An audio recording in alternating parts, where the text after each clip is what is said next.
여러분, 이거 정말 이상한 일 아닙니까? 이봐, 공항 상황 좀 봐. 완전 난리야. 국제 행사 끝나면 당연히 사람들 빠져나가죠. 그런데 한국은 달랐습니다. 하루 입국자 21만 명 돌파. 보통 때보다 2배 이상 늘어났습니다. 외신들이 발칵 뒤집혔죠. 미국 CNN은 특집 방송을 내보냈고 영국 BBC는 이런 현상에 이름까지 붙였습니다. 그런데 더 이상한 게 있었습니다. 수도 서울로 가는 사람이 거의 없었다는 겁니다. 공항 로비에서 직접 확인했습니다. 유럽에서 온 관광객들, 아시아 각지에서 온 여행자들. 최종 목적지가 어디세요? 대답은 하나로 모아졌습니다. 바로 경주였습니다. 정상들은 이미 떠났는데 왜 지금 이 사람들이 몰려오는 걸까요? 미국 워싱턴 포스트의 마크 기자. 중동 분쟁부터 G20까지 취재해온 10년차 국제부 기자가 포착한 기이한 풍경. 대체 경주에서 무슨 일이 벌어진 건지 지금 바로 확인해 보겠습니다. 시작에 앞서 좋아요와 구독 눌러주시면 한국의 더 많은 이야기를 소개하는 데에 큰 힘이 됩니다. 안녕하세요. 저는 마크 톰슨입니다. 워싱턴 포스트 국제부에서 12년째 일하고 있습니다. 그날 인천공항은 평소와 완전히 달랐어요. 입국장 전체가 묘한 에너지로 가득했지요. 보통 국제공항이라는 곳은 사람들이 뿔뿔이 흩어지기 마련인데 그날만큼은 아니었습니다. 도착 게이트를 빠져나온 사람들의 흐름이 이상했어요. 서울 시내행 리무진 버스 승강장이 아니라 고속철 탑승구 방면으로 대부분 향하고 있었거든요. 공항철도 매표기 앞에도 긴 줄이 늘어서 있었지요. 처음엔 단체 관광객이려니 생각했습니다. 그런데 가까이 다가가 보니 그게 아니었어요. 독일어, 프랑스어, 영어, 중국어가 뒤섞여 들렸습니다. 각자 다른 나라에서 온 개별 여행객들이 우연히 같은 방향으로 움직이고 있었던 겁니다. 독일에서 온 가족이 보였어요. 아버지는 큰 캐리어 2개를 끌고 있었고 아이들은 한복이 인쇄된 팸플릿을 들고 있었지요. 프랑스에서 온 젊은 커플도 있었습니다. 여자는 스마트폰으로 기차 시간표를 확인하고 있었고 남자는 가방에서 카메라를 꺼내고 있었어요. 궁금해서 한 독일인 가족에게 다가가 물어봤습니다. 어디로 가시냐고요? 경주라는 대답이 돌아왔어요. 서울은 들르지 않냐고 다시 물었더니 바로 경주로 간다고 했지요. 제 동료가 보낸 메시지가 계속 머릿속을 맴돌았습니다. 하루 입국자 21만 4천 명. 평소보다 2배가 넘는 숫자였지요. 정상회담은 이미 끝났는데 말입니다. 각국 정상들이 떠나고 경호 차량도 사라진 뒤였어요. 공항 안내 데스크에 들렀습니다. 젊은 여성 직원이 태블릿을 들고 외국인들에게 교통편을 안내하고 있었거든요. 경주 가는 방법을 문의하는 사람들이 끊이질 않았어요. 직원은 능숙하게 고속철 노선과 시간표를 보여주며 설명했지요. 공항철도 역으로 내려갔습니다. 서울역행 열차 승강장이 북적였어요. 하지만 이들 대부분은 서울이 최종 목적지가 아니었습니다. 서울역에서 다시 고속철로 갈아타 남쪽으로 내려가려는 사람들이었지요. 고속철 예매 상황을 확인해 봤어요. 서울역 출발 신경주행이 오후 내내 매진이었습니다. 그것도 단순히 한두 시간이 아니라 저녁 시간대까지 전부 다요. 행사 기간 중에도 이 정도는 아니었다는 영무원의 말이 들렸습니다. 공항 로비를 천천히 걸으며 주변을 관찰했어요. 카페 테이블 위에는 경주 관광 지도가 펼쳐져 있었고 형광펜으로 표시된 장소들이 보였지요. 불국사, 첨성대, 대릉원. 면세점 앞에는 중국인 관광객들이 모여 있었는데 가이드가 반복해서 강조하는 단어가 있었습니다. 경주, 신라 세계문화유산. 일본인 관광객 2명이 지나가며 나누는 대화가 귓가에 들렸어요. 교토보다 경주가 더 오래됐다는 얘기였지요. 그 순간 저는 걸음을 멈췄습니다. 교토는 연간 5천만 명이 찾는 도시입니다. 일본이 자랑하는 천년 고도이지요. 그런 교토와 경주를 비교한다는 건 경주가 그만큼 세계적으로 알려졌다는 의미였어요. 사실 저도 행사 취재차 경주에 열흘 정도 머문 적이 있습니다. 아름다운 도시였지요. 고즈넉한 사찰과 고분들, 천년의 역사가 살아 숨쉬는 곳이었어요. 하지만 하루에 수만 명을 끌어들일 만큼의 폭발력이 있다고는 생각하지 못했습니다. 공항 라운지 한쪽 구석에 자리를 잡고 노트북을 열었어요. 검색창에 경주를 입력하자 기사들이 쏟아졌지요. 로이터 통신은 관광객이 230% 증가했다고 보도했습니다. 블룸버그는 경주 지역 호텔 예약률이 97%를 넘어섰다고 전했어요. 향후 2주간 빈방이 거의 없다는 내용이었지요. 숫자를 정리해봤습니다. 인천공항 입국자 21만 4천 명 가운데 경주 방문 예정자가 약 8만 명으로 추정됐어요. 고속철 신경주행 예약률은 향후 사흘간 100%였지요. 경주 지역 숙박시설 예약률은 97%, 주요 관광지 방문 예약은 작년 같은 기간보다 340%나 늘었습니다. 이건 단순한 관광붐이 아니었어요. 한국관광공사 통계를 보니 국가별 비율이 골고루 분포돼 있었습니다. 중국 23%, 일본 18%, 미국 14%, 유럽 19%. 거의 모든 대륙에서 동시다발적으로 사람들이 몰려오고 있었던 겁니다. 창밖으로 석양이 지고 있었어요. 활주로에는 비행기들이 계속 착륙하고 있었지요. 그 안에도 수백 명이 경주행 티켓을 예약했을 거라는 생각이 들었습니다. 편집장에게서 전화가 왔어요. 뉴욕에 도착했느냐는 질문이었지요. 아직이라고 답했습니다. 경주로 간다고 했더니 잠시 침묵이 흘렀어요. 거기 행사 끝난 거 아니냐는 말에 그렇지만 사람들은 지금 가고 있다고 대답했지요. 뭔가 있느냐는 질문에 확답을 드릴 순 없었습니다. 다만 한 가지는 분명했어요. 세계가 지금 한 도시를 향해 움직이고 있다는 사실 말입니다. 저는 공항철도 매표기 앞에 서서 다음날 오전 첫 열차를 예약했습니다. 12년간의 취재 경험이 말하고 있었거든요. 이건 그냥 관광이 아니라고요. 무언가 더 큰 이야기가 숨어 있다고 말이지요. 다음날 아침 일찍 서울역에 도착했습니다. 플랫폼은 이미 사람들로 가득했어요. 대부분 큰 캐리어를 끌고 있었는데 한국인보다 외국인이 훨씬 많아 보였지요. 2호차 14번 창가 자리에 앉았습니다. 열차가 출발하기 전 주변을 둘러봤어요. 앞자리에는 프랑스 커플이 앉아 있었는데 남자는 태블릿으로 경주 지도를 보고 있었고 여자는 노트에 뭔가 적고 있었습니다. 뒷자리에서는 중국어가 들렸어요. 통로 건너편에는 어제 공항에서 봤던 그 독일 가족이 앉아 있었지요. 객차를 천천히 훑어봤습니다. 80% 이상이 외국인이었어요. 짐칸에는 대형 캐리어들이 빼곡하게 쌓여 있었지요. 마치 국제선 비행기 안 같은 분위기였습니다. 열차가 움직이기 시작했어요. 서울을 벗어나자 차창 밖으로 들판이 펼쳐졌습니다. 노트북을 꺼내 어젯밤 정리한 자료를 다시 살펴봤어요. 경주는 인구 25만 명의 소도시입니다.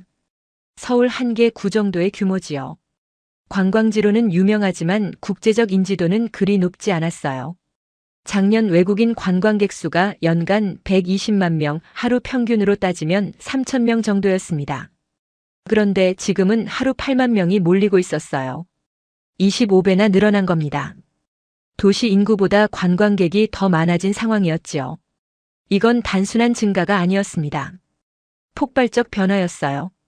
앞자리 프랑스 남자가 여자에게 뭔가 말하는 소리가 들렸습니다. 호텔 예약 확인 얘기였는데 경주가 아니라 포항에 잡았다는 내용이었어요. 포항이 어디냐고 여자가 묻자 경주 옆 도시로 30분 거리라고 남자가 설명했지요. 경주 호텔이 전부 찼다는 말도 덧붙였습니다. 그 대화를 들으며 메모를 했어요. 경주만으로는 숙박 수요를 감당할 수 없다는 뜻이었습니다. 주변 도시까지 영향을 받고 있었던 거지요. 열차는 대전을 지나 남쪽으로 계속 내려가고 있었습니다. 뒷자리 중국인들의 대화가 또 들렸어요. 중국어를 조금 알아듣는 편이라 귀를 기울였지요. 경주에 볼 게 정말 많다는 얘기였습니다. 천년 고도라는 말도 나왔어요. 그런데 한 사람이 교토보다 더 오래됐다고 말하더군요. 다시 교토 얘기였습니다. 검색창에 경주와 교토를 함께 입력해봤어요. 교토는 794년부터 1000년 넘게 일본의 수도였지요. 경주는 기원전 57년부터 992년간 신라의 수도였습니다. 단순 계산으로도 경주가 훨씬 긴 역사를 가지고 있었어요. 하지만 관광객 수는 비교가 안 됐습니다. 교토는 연간 5천만 명, 경주는 작년까지 120만 명이었으니까요. 40배 차이였지요. 그런데 최근 일주일 통계를 보니 경주 방문 외국인이 56만 명이었습니다.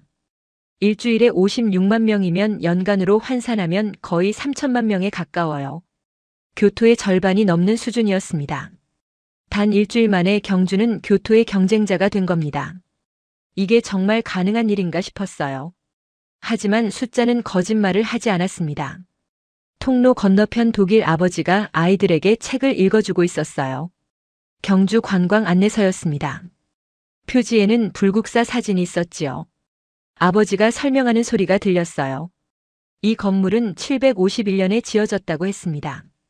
거의 1300년 전이라는 말도 덧붙였지요. 아이가 놀란 듯 물었습니다. 그럼 우리 집보다 훨씬 오래됐다는 거냐고요? 아버지가 웃으며 대답했어요. 우리 집은 50년밖에 안 됐지만 이 건물은 그보다 훨씬 더 오래됐다고 말입니다. 유럽인들에게도 1300년은 경외감을 불러일으키는 숫자였어요. 그들도 오랜 역사를 가진 대륙에 살고 있지만 그 정도 세월을 견딘 건축물은 흔치 않으니까요. 열차는 동대구를 지나고 있었습니다. 검색을 계속했어요. 정상회담 당시 각국 정상들이 방문한 장소들이 기사로 나왔습니다. 불국사, 첨성대, 동궁과 월지. 폐막만찬은 대릉원 옆 특설 무대에서 열렸다고 했어요. 각국 정상들이 한복을 입고 사진을 찍었다는 내용도 있었지요. 그 사진들이 전 세계 언론에 실렸습니다. 미국 방송, 영국 방송, 프랑스 방송, 중동 방송. 모든 매체가 같은 장면을 보도했어요. 석양 아래 고분과 한복 입은 정상들의 모습이었지요.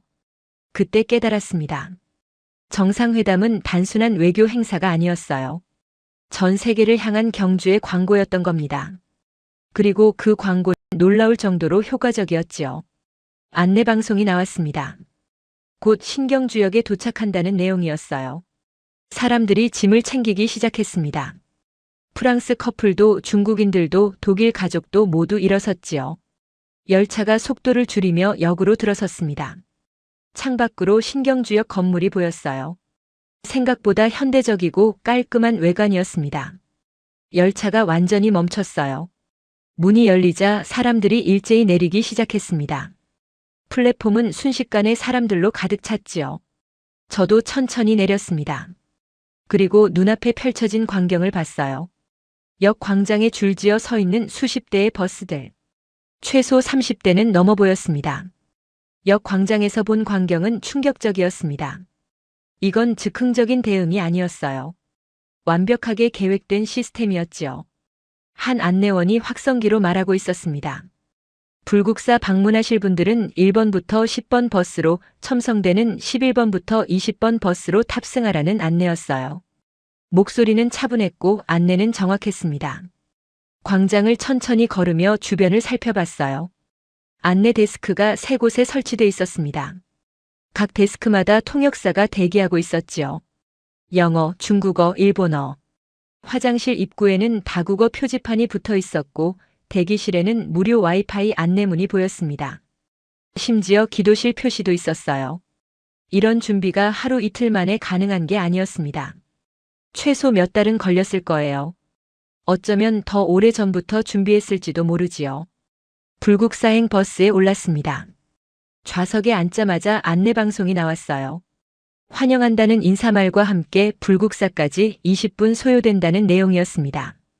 차내에서 경주 소개 영상을 상영한다는 말도 덧붙였지요. 모니터가 켜졌습니다. 영상이 시작됐어요.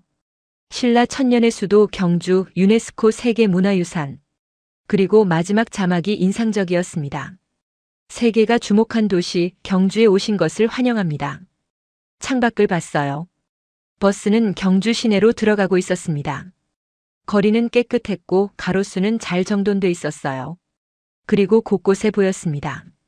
다국어 표지판, 관광 안내소, 화장실 표시. 모든 게 외국인 관광객을 위해 준비돼 있었지요. 메모를 했습니다. 경주는 오래전부터 준비하고 있었다고요. 20분 후 버스가 멈췄습니다. 불국사 입구였어요. 내리자마자 놀랐습니다. 주차장이 가득 찼거든요. 버스만 50대는 넘어 보였습니다. 그리고 수천 명의 사람들이 입구로 향하고 있었어요. 천천히 걸어 매표소 쪽으로 갔습니다. 줄이 길게 늘어서 있었지요. 하지만 이상한 점이 있었어요. 줄이 생각보다 빠르게 움직이고 있었거든요. 가까이 다가가 보니 이유를 알 수 있었습니다. 매표소가 아니었어요. 자동 발권기였지요. 10대가 나란히 설치돼 있었고 각 기계마다 언어 선택 버튼이 있었습니다. 한국어, 영어, 중국어, 일본어, 스페인어, 프랑스어. 프랑스 커플이 기계 앞에 섰습니다. 프랑스어를 선택했어요. 화면에 안내가 떴고 신용카드를 긁었지요. 10초 만에 티켓이 나왔습니다. 저도 표를 뽑았어요. 영어 화면을 선택하고 성인 1인권을 눌렀습니다. 5,000원이라는 금액이 표시됐지요. 카드를 대고 결제했어요. 15초 만에 모든 게 끝났습니다. 입구로 들어갔습니다. 그리고 숨이 멎을 것 같은 광경을 봤어요. 돌계단 위로 펼쳐진 불국사. 청운교와 백운교 그 위에 자아문. 햇빛이 기와 지붕에 반사되며 은은하게 빛나고 있었습니다. 사람들이 감탄사를 터뜨렸어요. 독일 아이가 아버지에게 말했습니다. 여기 정말 예쁘다고요. 저도 인정하지 않을 수 없었습니다. 아름다웠어요. 하지만 제가 더 놀란 건 따로 있었습니다. 이렇게 많은 사람이 있는데도 혼란스럽지 않았다는 거예요. 경로가 명확하게 표시돼 있었거든요. 바닥에 화살표가 그려져 있었고 중간중간 안내판이 서 있었습니다. 한글, 영어, 중국어, 일본어로 쓰여 있었지요. 청운교를 천천히 올라갔습니다. 계단 옆에 안내원이 서 있었어요. 어제 역에서 본 것과 같은 파란 조끼를 입고 태블릿을 들고 있었습니다. 도움이 필요하면 말하라고 했어요. 이 계단이 언제 만들어졌는지 물었습니다. 751년이라는 대답이 돌아왔어요. 신라 경덕왕 때 만들어졌다고 했지요. 청운교는 33계단, 백운교는 17계단으로 총 50계단인데 이건 불교에서 부처가 되는 50단계를 상징한다고 설명했습니다. 감탄할 수밖에 없었어요. 안내원이 역사를 정확하게 알고 있었습니다. 영어 안내도 가능하냐고 물었더니 중국어와 일본어도 된다고 했어요. 주변을 둘러봤습니다. 안내원들이 곳곳에 배치돼 있었어요. 최소 30명은 됐지요. 관광객들이 질문하면 바로 답변해주고 있었습니다. 대웅전 앞에 도착했습니다. 사람들이 사진을 찍고 있었어요. 그런데 또 눈에 띄는 게 있었습니다. 바닥에 원형 스티커가 붙어 있었거든요. 거기에 쓰여 있었어요. 사진 촬영 포인트. 사람들은 그 표시 위에 서서 사진을 찍었습니다. 덕분에 서로 부딪히지 않았어요. 자연스럽게 질서가 유지됐지요. 다보탑 쪽으로 걸어갔습니다. 국보 20호인 8세기 석탑이에요. 탑 앞에 안내판이 서 있었는데 한글 설명 아래 코드가 하나 붙어 있었습니다. 스마트폰으로 찍었어요. 링크가 열렸습니다. 영어, 중국어, 일본어, 프랑스어, 스페인어 선택 버튼이 나왔어요. 영어를 눌렀지요. 다보탑의 역사, 구조, 의미가 상세하게 나왔습니다. 사진과 도면까지 있었어요. 심지어 음성 해설도 지원했습니다. 놀라지 않을 수 없었어요. 이건 단순한 관광지가 아니었습니다. 디지털 박물관이었어요. 모든 유물에 이런 시스템이 갖춰져 있었던 겁니다. 불국사를 나와 셔틀버스를 탔습니다. 석굴암까지는 10분 거리였어요. 버스 안에서도 안내 영상이 나왔지요. 석굴암의 역사와 의미를 설명하는 내용이었습니다. 석굴암에 도착했어요. 입구에서부터 숲길이 이어졌습니다. 사람들이 천천히 걸어 올라갔어요. 나무 사이로 햇빛이 비치고 새소리가 들렸지요. 도심의 소음과는 완전히 다른 세계였습니다. 10분쯤 걸었을까요? 석굴암 입구가 나타났습니다. 사람들이 줄을 서서 기다리고 있었어요. 하지만 여기서도 줄은 빠르게 움직였습니다. 입장 인원을 조절하고 있었거든요. 안으로 들어갔습니다. 어두운 통로를 지나 본존불이 있는 공간에 도착했어요. 유리 너머로 보이는 석가모니 불상. 8세기에 만들어진 작품이었습니다. 화강암을 깎아 만든 걸작이었어요. 높이 3m가 넘는 불상이 고요하게 앉아 있었습니다. 얼굴은 자비로웠고 손의 형태는 정교했어요. 1300년 전 장인들이 돌을 깎아 이런 작품을 만들었다는 게 믿기지 않았습니다. 사람들이 숨죽이고 바라봤어요. 독일 아버지가 아이들에게 속삭였습니다. 저건 사람이 손으로 만든 거라고요. 아이가 눈을 크게 뜨고 물었습니다. 진짜냐고요? 아버지가 고개를 끄덕였어요. 저도 한참을 그 자리에 서 있었습니다. 이 불상을 만든 사람들은 어떤 마음이었을까요? 어떤 신념으로 이 거대한 돌을 깎았을까요? 1000년이 넘는 시간이 흘렀는데도 여전히 이 자리에 있다는 게 경이로웠습니다. 석굴암을 나왔습니다. 바깥 공기가 시원했어요. 사람들이 벤치에 앉아 쉬고 있었습니다. 저도 한 벤치에 앉아 메모를 했어요. 경주는 살아있는 박물관이다. 1000년 역사가 곳곳에 숨쉬고 있다. 하지만 더 중요한 건 따로 있었습니다. 그 역사를 보여주는 방식이었어요. 안내원, 자동 발권기, 다국어 표지판, 디지털 해설 시스템. 모든 게 체계적으로 갖춰져 있었습니다. 이건 하루 이틀에 만들어진 게 아니었어요. 경주는 오래전부터 준비하고 있었던 겁니다. 그리고 정상회담은 그 준비를 세계에 보여준 무대였지요. 버스를 타고 다시 시내로 돌아왔습니다. 오후가 됐어요. 점심을 먹을 시간이었습니다. 안내원에게 추천을 부탁했더니 대릉원 근처 식당가를 알려줬어요. 택시를 타고 그곳으로 향했습니다. 10분쯤 걸렸지요. 대릉원 입구 주변에는 식당들이 줄지어 있었습니다. 한 식당에 들어갔어요. 메뉴판이 테이블 위에 놓여 있었습니다. 한글, 영어, 중국어, 일본어로 쓰여 있었어요. 사진도 함께 있었지요. 비빔밥을 주문했습니다. 주인이 영어로 대답했어요. 곧 나온다고요. 10분 후 비빔밥이 나왔습니다. 채소, 고기, 계란, 고추장. 색깔이 화려했어요. 숟가락으로 비벼서 한 입 먹었습니다. 맛있었어요. 옆 테이블에 독일 가족이 앉았습니다. 아이가 물었어요. 이게 뭐냐고요? 아버지가 메뉴판을 보더니 비빔밥이라고 알려줬습니다. 비벼 먹는 거라고 설명했지요.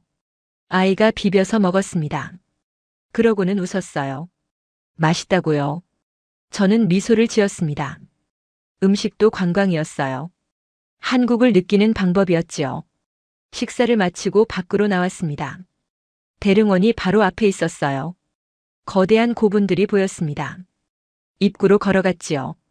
대릉원 앞 벤치에 앉아 노트북을 펼쳤습니다. 궁금한 게 있었어요. 경주는 이 많은 관광객을 어떻게 수용하고 있을까요? 검색을 시작했습니다. 경주 숙박시설은 총 25,000실이었어요. 정상회담 기간 예약률이 97%였다고 했지요. 남은 객실은 750실 뿐이었습니다. 하지만 예상 방문객은 하루 8만 명이었어요. 숙박이 필요한 사람을 절반으로 잡아도 4만 명입니다. 부족한 객실이 3만 9천실이 넘었지요. 경주는 이 문제를 어떻게 해결했을까요? 앞서 열차에서 들었던 프랑스 커플의 대화가 떠올랐습니다. 포항에 숙소를 잡았다는 얘기였지요. 포항시 공식 발표를 찾아봤어요. 정상회담 관광객 숙박 지원이라는 제목이었습니다. 크루즈 2척 유치 및 민박 확대, 총 3,000실 확보. 크루즈라는 단어가 눈에 띄었습니다. 검색을 더 해봤어요. 포항항에 크루즈 2척이 정박했다고 했습니다. 회담 개막 닷새 전부터였지요. 피아노랜드호 600실, 이스턴 비너스호 500실. 합쳐서 1,100실이었습니다. 배를 호텔로 쓴 겁니다. 놀라운 발상이었어요. 육지의 공간이 부족하면 바다를 활용한 거지요. 하지만 여전히 부족했습니다. 크루즈 1,100실과 포항 지역 민박 등을 합쳐도 3,000실이었어요. 여전히 3만 실 이상이 부족했지요. 더 검색했습니다.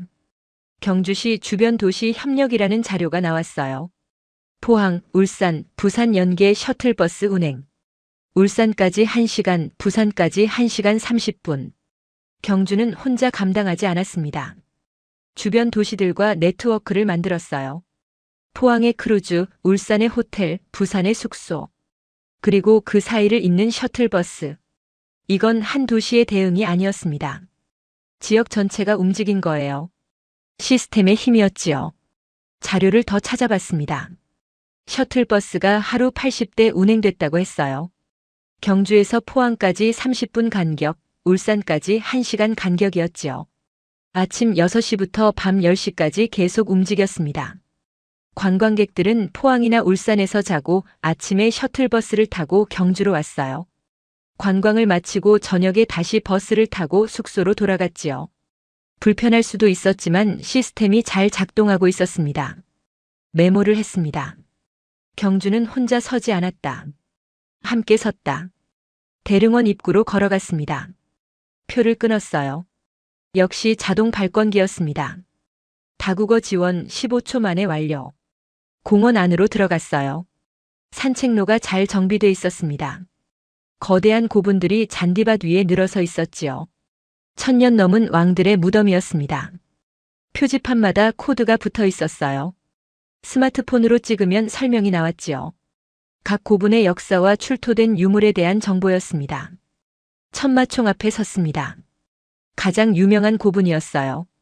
내부가 박물관처럼 꾸며져 있다고 들었지요. 입구로 들어갔습니다. 어두운 통로를 지나 중앙 전시실에 도착했어요. 유리관 안에 금관이 놓여 있었습니다. 신라금관. 5세기 작품이었지요.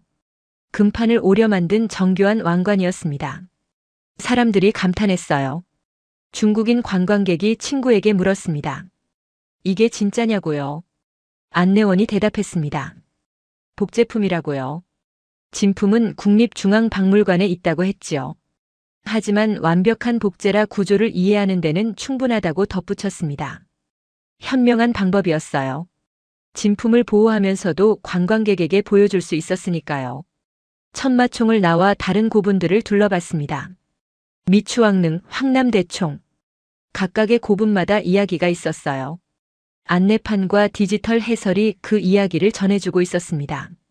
해가 기울고 있었습니다. 저녁 시간이 다가왔어요. 황리단길로 향했습니다. 경주의 핫플레이스라고 들었거든요. 황리단길은 전통 한옥과 현대식 카페가 어우러진 거리였어요. 석양 무렵이라 그런지 분위기가 더 좋았지요.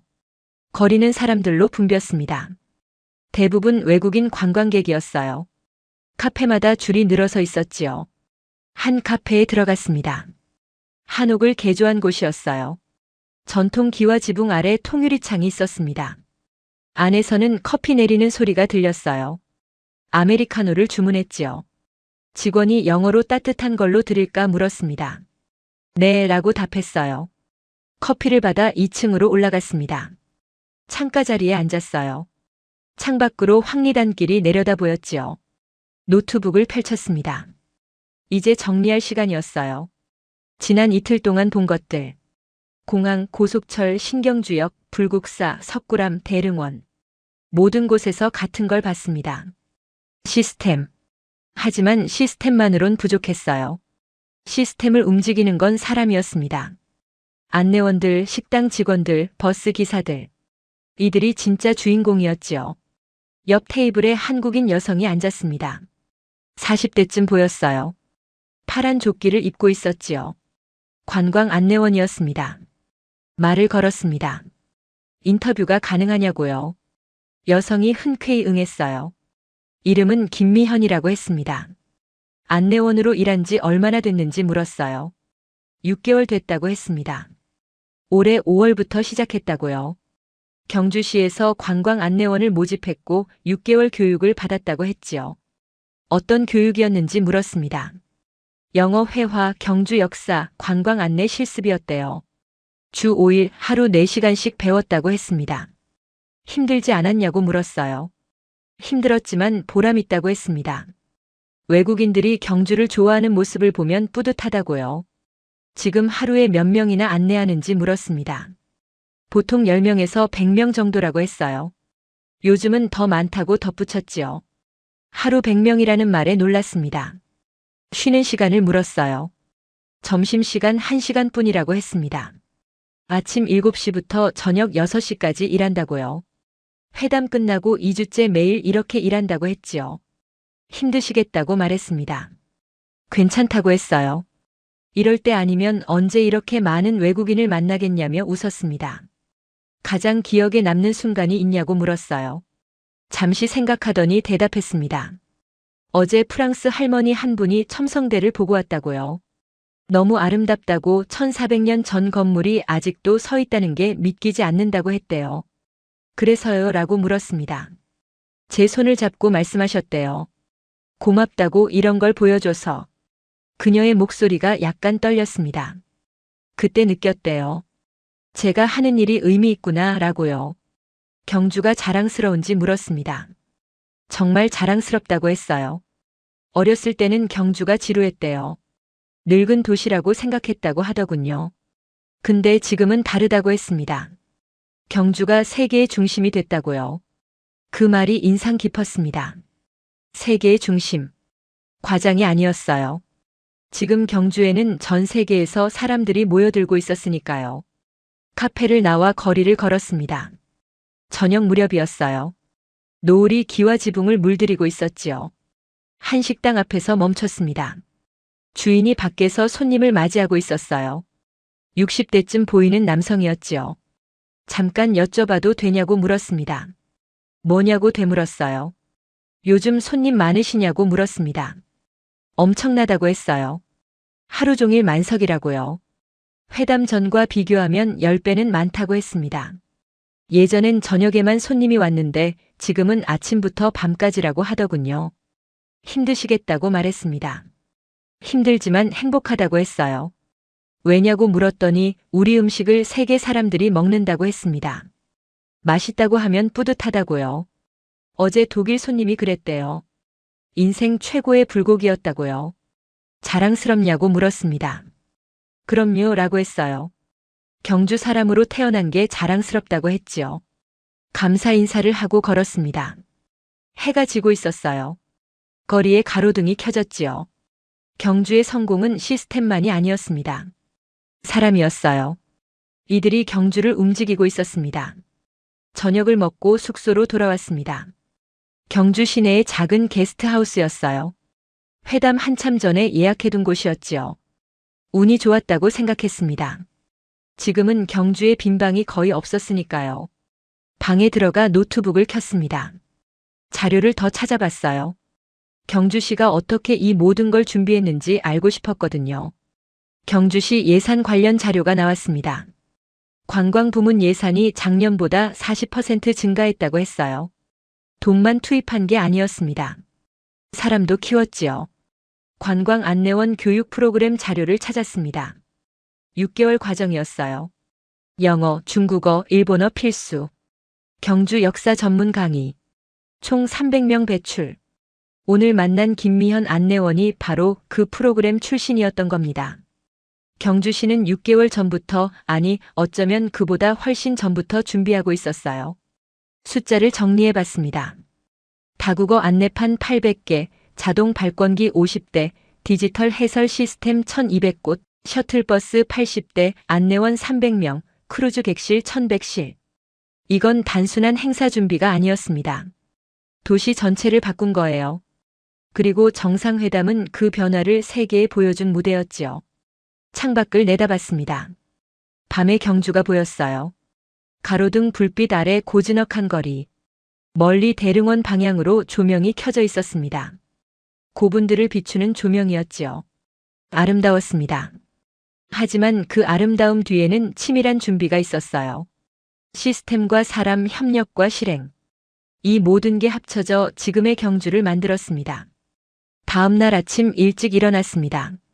마지막으로 가볼 곳이 있었거든요. 첨성대였습니다. 택시를 타고 첨성대로 향했어요. 아침 햇살을 받은 첨성대가 보였습니다. 국보 31호. 7세기 천문대. 돌로 쌓아 올린 9m 높이의 구조물이었지요. 관광객들이 벌써 모여 있었습니다. 안내원도 있었어요. 설명을 하고 있었지요. 첨성대는 신라 선덕 여왕 때 만들어졌다고 했습니다. 동아시아에서 가장 오래된 천문대로 알려져 있다고요. 프랑스 여성이 물었습니다. 여왕이 만들었냐고요. 그렇다고 안내원이 답했어요. 신라는 3명의 여왕이 다스린 나라라고 덧붙였습니다. 프랑스 여성이 감탄했어요. 대단하다고 말했지요. 저도 동의했습니다. 7세기의 여왕. 유럽보다 훨씬 앞선 시대였으니까요. 서울로 돌아가는 고속철을 탔습니다. 창밖으로 경주가 멀어지고 있었어요. 불국사, 첨성대, 대릉원. 지난 사흘간 본 모든 것들이 스쳐 지나갔습니다. 노트북을 펼쳤습니다. 기사를 쓸 시간이었어요. 제목부터 고민했지요. 여러 안을 생각했습니다. 그리고 결정했어요. 경주 천년의 도시가 세계의 중심이 되다. 첫 문장을 적었습니다. 21만 명이 움직였다. 정상회담이 끝난 뒤에 마지막 문장도 미리 생각해뒀어요. 이건 한 도시의 성공이 아니다. 한국이 세계에 보여준 가능성이다. 타이핑을 시작했습니다. 공항에서 본 광경, 열차 안의 외국인들, 신경주역의 시스템, 불국사의 아름다움, 석굴암의 감동, 대릉원의 역사, 황리단길의 활기, 그리고 사람들.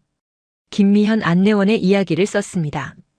프랑스 할머니가 손을 잡고 고맙다고 했다는 이야기. 식당 주인의 자부심. 경주 사람으로 태어난 게 자랑스럽다던 그 말. 정상회담은 시작점이었다고 썼습니다. 경주는 그 전부터 준비하고 있었다고요. 다국어 시스템, 안내원 교육, 자동화 시스템, 주변 도시 협력. 그리고 가장 중요한 것. 사람. 시스템을 만든 건 기술이었지만 시스템을 움직인 건 사람이었다고 썼습니다. 열차는 대전을 지나고 있었습니다. 창밖으로 들판이 펼쳐져 있었어요. 한국은 작은 나라라고 생각했습니다. 하지만 틀렸어요. 크기가 아니라 준비로 승부하는 나라였습니다. 계획하고 실행하는 나라였지요. 함께 협력하는 나라였습니다. 경주가 그걸 증명했어요. 인구 25만의 작은 도시가 하루 8만 명의 관광객을 받아들였습니다. 세계가 주목한 도시. 천년의 역사를 지키면서도 미래를 준비하는 도시. 작지만 강한 도시. 그게 경주였습니다. 그리고 그게 한국이었습니다. 오늘 사연은 여기까지입니다. 준비된 한국이 만든 경주 신화 스토리 어떠셨나요? 사연의 주인공에게 응원의 댓글을 남겨주세요. 지금까지 감동정거장에서 사연 전해드렸습니다. 사연이 마음에 드셨다면 좋아요와 구독 부탁드립니다. 시청해주셔서 감사합니다.